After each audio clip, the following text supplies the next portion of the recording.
Welcome to Animal Class. The bearded dragon. There are a lot of myths when it comes to dragons. Instinctively, we think about the fact that they might be massive, they can fly, and perhaps they breathe fire. But sadly, we are not living in the world of the television series Game of Thrones. I'm here with Brendan from the Toronto Zoo, and right now we're hanging out with Conan the bearded dragon.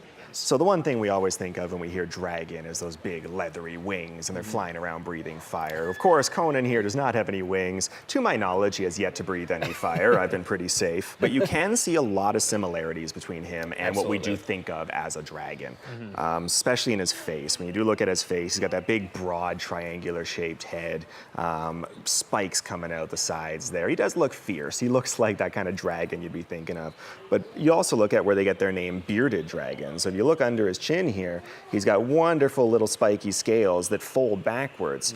When they feel threatened, or especially when they're competing for a female with other males, what they'll do is they kind of just hold their breath, puff out that chin of theirs, and it does make that nice beard. And they do have the ability to change it color a little bit. They can actually turn that beard jet black. And it does make them look fierce, makes them look bigger. And that's really all they do to compete. They don't bother fighting. They're just like, I have a bigger beard than you, you go away. I win, my beard's bigger.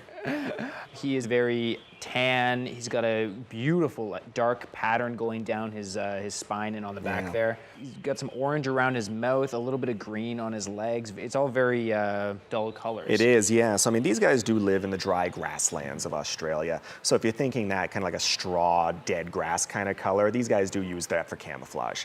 So they do tend to like to blend in. But you did mention that beautiful dark patterning down his back here. What they can actually do is they'll darken that or lighten that depending on the heat of the environment. So if they need to get themselves a lot warmer, they will darken their back a lot. And very similar to if you go outside on a summer's day in a black t-shirt, you're gonna get hot a lot quicker than me in a white t-shirt. So they will alter that to kind of regulate their body temperature a little bit. On the back, just a little bit behind his eyes, there's just these little holes on either side. First question I always get when the people look at him is, what's that hole in his head? Those are his ears, so he hears perfectly well. And so stretched out, he's probably a little bit more than a foot. A little bit more than a foot head to tail, The tail is almost about as long as the rest of the torso, if not a little bit longer. Yeah, it tends to be, and what these guys will do is when they do run, they can actually run at a fair clip. These guys are pretty quick when they get going, and they need that tail for balance. That's really neat. So where would you typically find them in the world? So bearded dragons are endemic to Australia. You can only find them there, but they are found pretty much all over Australia as long as it's a grassland type environment. They do have subspecies of bearded dragon depending on where they're from, typically northern, southern, eastern, western. Is there anything else that we should know about Conan? So there is a single scale on top of their head. It's called a photosensitive cell. So what that means is it can sense changes in light. So he can sense shadows coming above his head because birds are the #1 thing that will try to prey on these guys. So if he's out and about, either hanging out on a rock, maybe eating some leaves, and he senses that shadow above his head, he scurries down into his burrow, make sure he gets nice and protected. That is amazing. He's just a really cool guy, and we have yet to see him breathe fire. Thank you so much for introducing us to Conan. My pleasure. I love how Conan puffs out his beard when he's competing for a female.